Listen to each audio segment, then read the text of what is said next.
Hello friend, आप लोग का स्वागत है मेरे यूट्यूब चैनल में। आज हम लोग प्रकाश के प्रवर्तन के भाग 6 देखेंगे। तो चलिए शुरू करते हैं। आज हम लोग पढ़ेंगे उत्तल दर्पण द्वारा बने प्रतिबिंब की प्रकृति, स्थिति एवं अपेक्षिक आकार के बारे में। पता है कि अगर उत्तल दर्पण में कोई वस्तु अनंत पर हो तो अनंत पर जब वस्तु का प्रतिबिंब जनेगा वो फोकस पर बनेगा और साथ में साथ दर्पण के पीछे बनेगा। तो यहाँ पर ध्यान रखना है, हम लोग पीछे वाले भाग में देख चुके हैं कि जब कोई वस्तु अनंत पर हो तो उसका प्रतिबिंब हर हालत में कहाँ पर बनेगा? फोकस पर। और जब फोकस पर रहेगा तो उसका प्रतिबिंब कहाँ पर बनेगा? अनंत पर। इन बातों को ध्यान रखें और आप काफी आसानी से याद कर सकते हैं। तो उत्तल दर्पण में क्या होता है कि जब वस्तु अनंत पर होता है तो उसका प्रतिबिंब जो बनता है फोकस पर बनता है और साथ में साथ कहाँ बनेगा? तो दर्पण के पीछे, अर्थात दर्पण के पीछे बनता है, जो फिगर से आगे समझेंगे। ठीक है।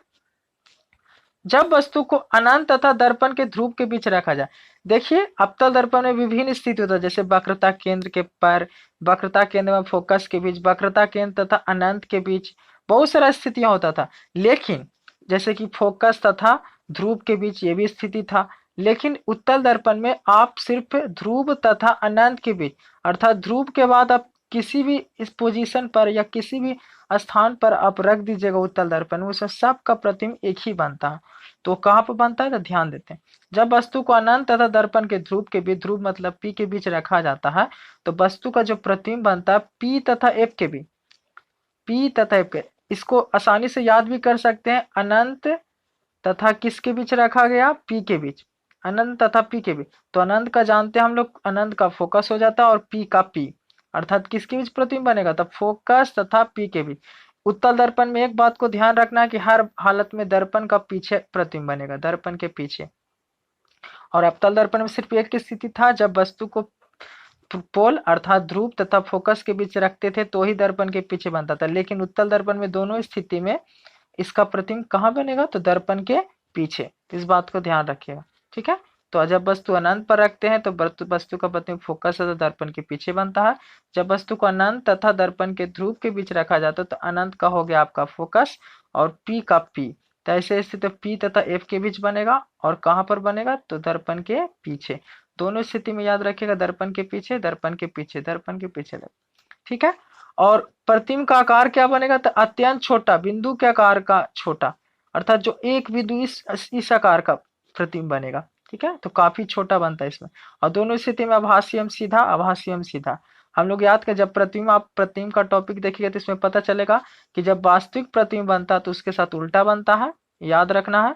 और जब काल्पनिक या आभासी प्रतिबिंब बनता है तो उसके साथ हमेशा प्रतिबिंब सीधा बनेगा। वास्तविक उल्टा, काल्पनिक सीधा। वास्तविक प्रतिबिंब हमेशा उल्टा बनाती है और काल्पनिक प्रतिबिंब हमेशा सीधा बनाती है। तीन बातों को ध्यान रखना।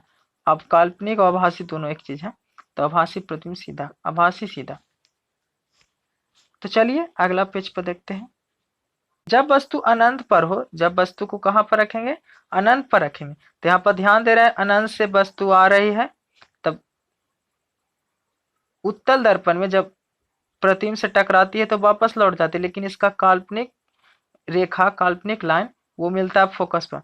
ध्यान दीजिएगा, उत्तल दर्पण में नियम ये होता है कि प्रधान अक्ष के समांतर आती हुई किरण दर्पण में परिवर्तन के बाद किस बिंदु पर मिलती हुई प्रतीत होगी? तो फोकस पर। तो यहाँ पर ध्यान दीजिएगा, यहाँ पर जब प्रधान अक्ष के समांतर किरण आ रही है तो दर्पण में परिवर्तन में किस बिंदु पर मिलती हुई प्रतीत हो रही है? फोकस पर। तो हम कह सकते हैं जब वस्तु अनंत पर हो तो प्रतिबिंब कहाँ पर बनेगा? तो फोकस पर बनेगा। जब वस्तु अनंत पर हो तो प्रतिबिंब कहाँ पर बनेगा? फोकस पर। वस्तु अनंत पर तो प्रतिबिंब कहाँ पर बन रहा है? फोकस पर। और एक आभासी जब वास्तव मिलेगा तो डायरेक्ट लाइन, काल्पनिक यही बताता है। यहाँ पर देखिए, सब बातों को ध्यान रखते हैं। देखिएगा, वस्तु आपका ए बी है, अर्थात बहुत बड़ा वस्तु है।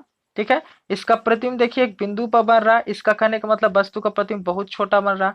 ये डॉट डॉट डॉट आपको बता रहा है कि वस्तु का प्रतिबिंब काल्पनिक बना रहा है। अगर इस प्रकार कट करता, अर्थात जो वास्तविक लाइन कट करता, तो ऐसी स्थिति में ये वास्तविक प्रतिबिंब बनाता। हम लोग जान रहे हैं कि वास्तविक प्रतिबिंब क्या बनाता है?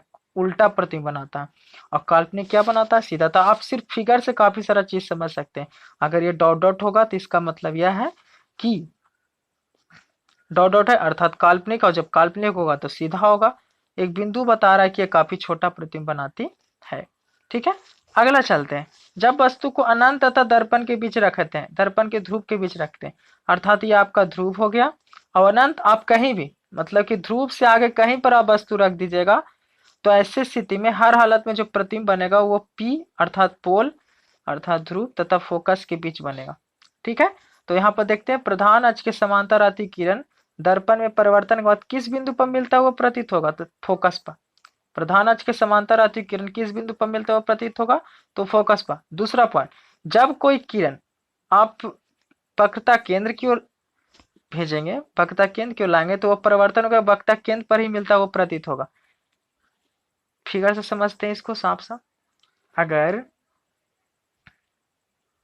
ये आपका वक्रता केंद्र, ठीक है, तो आप अगर कोई किरण को वक्रता केंद्र पर मिलाने की कोशिश कीजिएगा तो वो वक्रता केंद्र की ओर उसी रास्ता से वापस लौट जाएगा, लेकिन आपको मिलता हुआ प्रतीत किस किस बिंदु से मिलेगा, वक्रता केंद्र।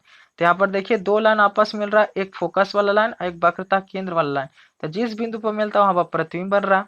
ठीक है, तो प्रतिबिंब कहाँ पर बन रहा है, तो आपका दर्पण के ध्रुव, माफ कीजिएगा, दर्पण के ध्रुव तथा फोकस के बीच बन रहा है।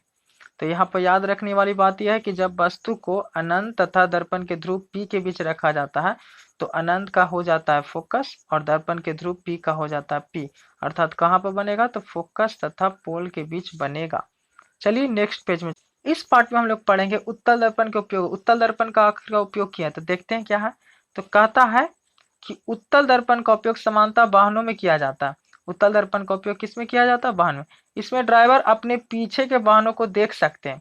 ध्यान दीजिएगा, ड्राइवर के पास दो दर्पण होते हैं, एक अपने सामने जब ड्राइवर चलाने रहता है वो, और एक साइड मिरर जो अपने साइड होता है। तो वो दोनों दर्पण जो होता है, जो उसके ऊपर होता है साथ में साथ जो साइड में होता है, वो दोनों दर्पण आपका उत्तल दर्पण होता है। तो यही कहता है उत्तल दर्पण का उपयोग समानता किसमें किया जाता है, वाहनों में किया जाता है। इसमें ड्राइवर अपने पीछे वाहनों को देख सकते हैं। क्यों, क्योंकि इसमें हम लोग पढ़ चुके हैं जब वस्तु को कहीं पर P तथा अनंत के कहीं पर रखेगा तो वस्तु का प्रतिबिंब बनेगा फोकस तथा P के बीच और साथ में साथ बहुत छोटा बनेगा। तो ऐसी स्थिति में बड़ा सा प्रतिबिंब ये छोटे से दर्पण में क्या हो जाता, बन जाता। ठीक है, उत्तल दर्पण इसलिए प्राथमिकता दी जाती है क्योंकि यह सदैव सीधा एवं छोटा प्रतिबिंब बनाता है। ड्राइवर अपने पीछे बहुत बड़े क्षेत्र को देखने में समर्थ है। यहाँ पर सभी जवाब आपको दे दिया कि उत्तल दर्पण का उपयोग इसलिए किया जाता है, इसको प्राथमिकता इसलिए क्योंकि यह सदैव हमेशा कैसा बनाएगा, सीधा प्रतिबिंब बनाएगा, साथ में साथ क्या बनाएगा, छोटा बनाएगा। और सीधा और छोटा और साथ में साथ ड्राइवर अपने पीछे के बड़ा सा, जैसे आप मान लीजिए बड़ा सा कार आ रहा है या बड़ा सा ट्रक आ रहा है, तो ऐसी स्थिति में अगर ये दर्पण नहीं रहता तो पूरा प्रतिबिंब नहीं पता चलता। तो ऐसी स्थिति में क्या होता है कि जो ड्राइवर है उस बड़े से ट्रक को आराम से देख पाएगा, किस दर्पण के द्वारा, उत्तल दर्पण। इसलिए उत्तल दर्पण का प्रयोग किया जाता है दोनों में, एक साइड मिरर में, एक फ्रंट मिरर। फ्रंट मीन्स आगे का दर्पण और साइड मिरर मतलब साइड वाला दर्पण, बगल वाला। ठीक है, अगला उपयोग, दुकान में इसका उपयोग सिक्योरिटी दर्पण के रूप में किया जाता है।